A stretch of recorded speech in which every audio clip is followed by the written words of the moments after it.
1979 का साल दिसंबर की सर्द रात अफगानिस्तान की धरती पर अचानक टैंक, हेलीकॉप्टर और हजारों सैनिक उतर पड़े। ये सोवियत संघ का बड़ा कदम था। काबुल पर कब्जा करने की कोशिश 27 दिसंबर को ऑपरेशन स्टॉर्म 333 चला। महल पे धावा बोलकर सरकार गिरा दिया गया। देखते ही देखते राजधानी बदल गई, लेकिन असली लड़ाई तो पहाड़ों और गाँव में शुरू हुआ। स्थानीय मुजाहिदीन ने हथियार उठाए, विदेशी लड़के जुड़ने लगे। अफगानिस्तान जलता मैदान बन गया। ये युद्ध 10 साल तक चला। लाखों लोग बेघर हुए, दुनिया की राजनीति हिल गई। लेकिन ये संघर्ष आगे चलकर एक नए खतरे का जमीन बना, जिसका नाम था अल-कायदा। 1988 का साल अफगानिस्तान और पाकिस्तान की सरहद पर बसे पेशावर में कुछ खास लोग बैठे। इस बैठकों में वो लोग शामिल थे जिन्होंने सोवियत अफगान युद्ध में अहम भूमिका निभाई। Abdullah Azzam, Osama bin Laden, Mohammed Atef, Ayman al Zawahiri जैसे नाम। सोवियत संघ के खिलाफ लड़ा जा रहा था। जिहाद दुनिया भर के मुस्लिम युवाओं को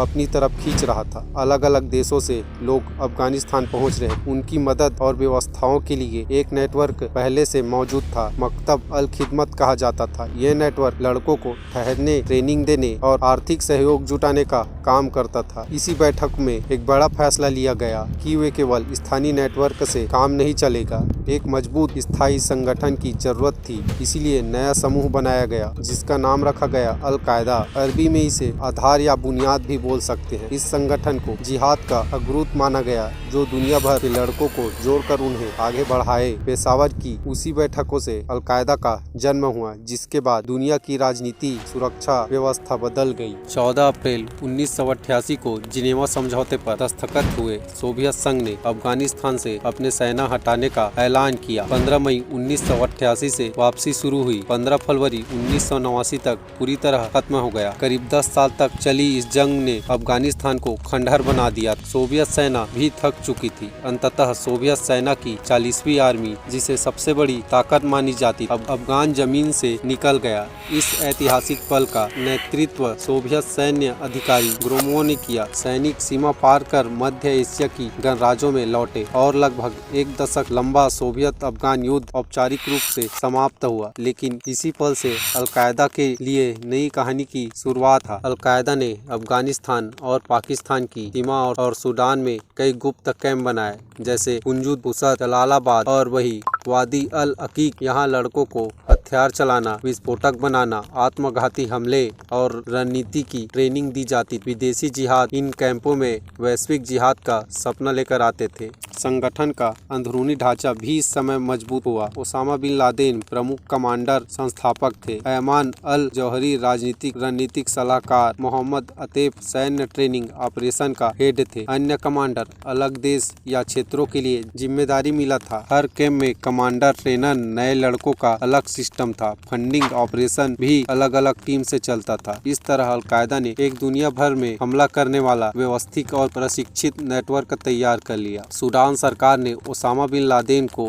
कारोबार करने और जमीन इस्तेमाल करने की छूट दी। सड़क निर्माण, खेती और खनन कंपनियों से वैध पैसा आता रहा। साथ ही खाड़ी देशों और उत्तर अफ्रीका के अमीर दानदाताओं ने लगातार फंडिंग भेजी। इस तरह अल-कायदा के पास स्थायी आर्थिक नेटवर्क तैयार हो गया। इस दौर में मिस्र, सऊदी अरब, यमन, अल्जीरिया, ट्यूनीशिया, सोमालिया और दूसरी जगहों से हजारों लड़के पहुँचे। पश्चिम देशों में बसे मुसलमान युवाओं का भी एक हिस्सा कट्टरपंथी बनकर अल-कायदा में शामिल हुआ। 1992 Yemen Aden golden mouse hotel में बम विस्फोट हुए। अमेरिकी सैनिक ठहरे थे। 2 यमनी नागरिक मारे गए। 1993 में सोमालिया मोगादिशु में ब्लैक हॉक डाउन घटना हमला, 18 अमेरिकी सैनिक मारे गए। करीब 70 लोग गंभीर रूप से घायल हुए। 1995 सऊदी अरब की राजधानी रियाद अमेरिकी सैनिक सलाहकार को निशाना बनाया गया। 5 अमेरिकी और 2 भारतीय नागरिक मारे गए। 1996 में सऊदी अरब कोबरा टावर अमेरिकी वायुसेना के कर्मचारियों के आवास को बम से उड़ाया गया। 19 अमेरिकी सैनिक मारे गए, लगभग 400 घायल हुए। 1990 से 1996 तक अल-कायदा ने साफ कर दिया कि वो सिर्फ स्थानीय या सीमा पर संगठन नहीं, बल्कि दुनिया भर में हमला हमले करने वाला नेटवर्क बन चुका है। छोटे होटल से शुरू होकर सैनिक ठिकाने तक तबाही। 1996 ये वो साल था जब ओसामा बिन लादेन सूडान से निकाल दिया गया और वो तालिबान की पनाह में अफगानिस्तान लौट आए। कंधार में उसका नया अड्डा बना। यहाँ से उसने घोषणा की कि अब उसका निशाना अमेरिका और उसके सहयोगी देश होंगे। 2 साल बाद 7 अगस्त 1998 को केनिया की राजधानी नैरोबी और तंजानिया की राजधानी दार एस सलाम में अमेरिकी दूतावासों पर बम धमाके हुए। दोनों शहर में सैकड़ों लोग अपनी जान गंवा बैठे। कुल 224 लोग मारे गए, जिसमें 12 अमेरिकी भी थे। 4500 से ज्यादा लोग घायल हो गए। इस हमले का जवाब अमेरिका ने दिया। ऑपरेशन का नाम रखा गया इन्फिनाइट रिसर्च। अफगानिस्तान के पोस्ट अलकायदा कैंप पर मिसाइल हमले किए गए। सूडान की एक फैक्ट्री पर हमला हुआ, कई अलकायदी मारे गए। 2002 में हमला हुआ यमन के एंडवर्ग बंदरगाह पर। 12 अक्टूबर को अमेरिकी युद्ध पोस्ट USS कोल पर आत्मघाती नाव भिड़ गया। धमाके में 17 नाविक मारे गए और 39 लोग घायल हुए। ये हमला अलकायदा ने इन अरेबियन पेनिसुला ने किया। फिर आया 11 सितंबर 2001 सुबह 8:46 पर अमेरिकी एयरलाइंस फ्लाइट सेंटर के नॉर्थ टावर से टकराया। 9:03 पर यूनाइटेड एयरलाइंस ने साउथ टावर को हिट किया गया। 9:38 पर अमेरिकी एयरलाइंस वाशिंगटन DC के पेंटागन से टकरा गया। चौथा विमान यूनाइटेड एयरलाइंस फ्लाइट 93 यात्रियों के संघर्ष की वजह से पेंसिल्वेनिया के सैक्सविल में गिर गया। चारों विमान में सवार लोगों, इमारतों में मौजूद लोगों की मौत मिलाकर 2977 लोगों की जान गई। न्यूयॉर्क की गगनचुंबी इमारतें गिर गई। धूल, बारूद और चीखों से पूरा अमेरिका भर गया। उसी साल अक्टूबर में अमेरिका और नाटो देशों ने मिलकर ऑपरेशन इंड्यूरिंग फ्रीडम शुरू किया। तालिबान की सरकार गिर गया। अफगानिस्तान में अलकायदा के ठिकाने उजाड़ दिए गए। थोड़े समय बाद यमन में अमेरिकी ड्रोन ने मोहम्मद अल हरीद को भी खत्म कर दिया, जो USS कोल हमले में शामिल था। लेकिन ओसामा, यमन अल जवाहिरी और खलीद शेख मोहम्मद जैसे बड़ी हस्तियां बच निकली। 2002 में इंडोनेशिया का टूरिस्ट इलाका बाली अलकायदा उसके सहयोगी गुट जमा अल इस्लामी का निशाना बना। 12 अक्टूबर को वहां के एक नाइट क्लब और बार में बम धमाके हुए। 202 लोग मारे गए, जिसमें 88 ऑस्ट्रेलियन, 38 इंडोनेशियन, 28 ब्रिटिश और कई अमेरिकी, यूरोपीय घूमने आए लोग थे। दुनिया को दिख गया कि अलकायदा अब एशिया में भी कदम जमा चुका है। 2003 में सऊदी अरब की राजधानी रियाद में बम धमाकों से 35 लोग मारे गए। ये इलाका विदेशी और घरेलू दोनों परिवारों से भरा था। हमले के बाद सऊदी सरकार ने अपने देश के अंदर अलकायदा नेटवर्क पर तेजी से कार्रवाई शुरू की। इस समय पाकिस्तान में भी अमेरिका दबाव पर कई आतंकवादी को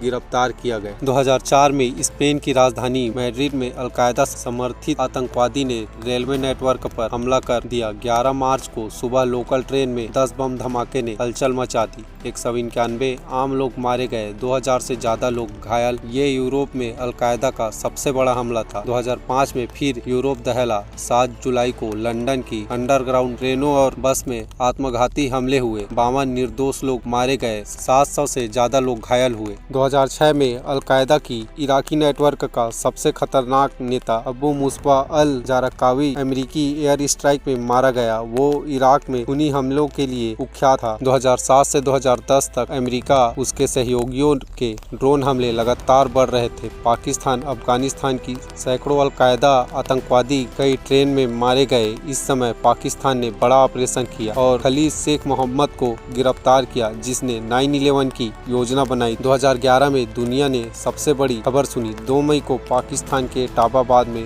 अमेरिकी CIA ने छापा मारा और ओसामा बिन लादेन को मार दिया गया। ओसामा की मौत से अलकायदा को भारी झटका लगा।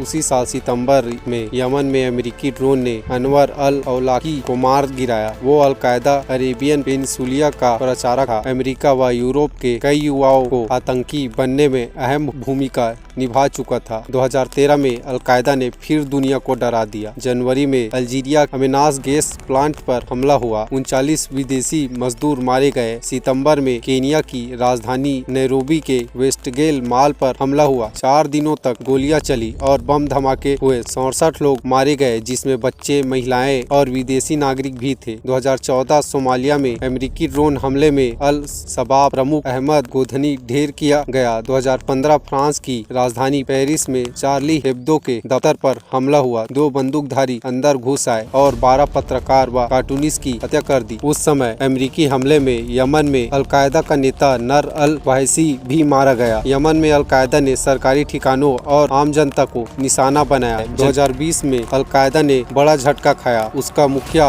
कसीम अल रिमी अमेरिका ड्रोन हमले में मारा गया। इस समय तक अलकायदा का केंद्रीय ढांचा बहुत कमजोर हो चुका था। अयमाल अल जौहरी जो ओसामा के बाद अलकायदा का मुखिया बना, जिंदा तो था लेकिन बीमार और छुपा हुआ।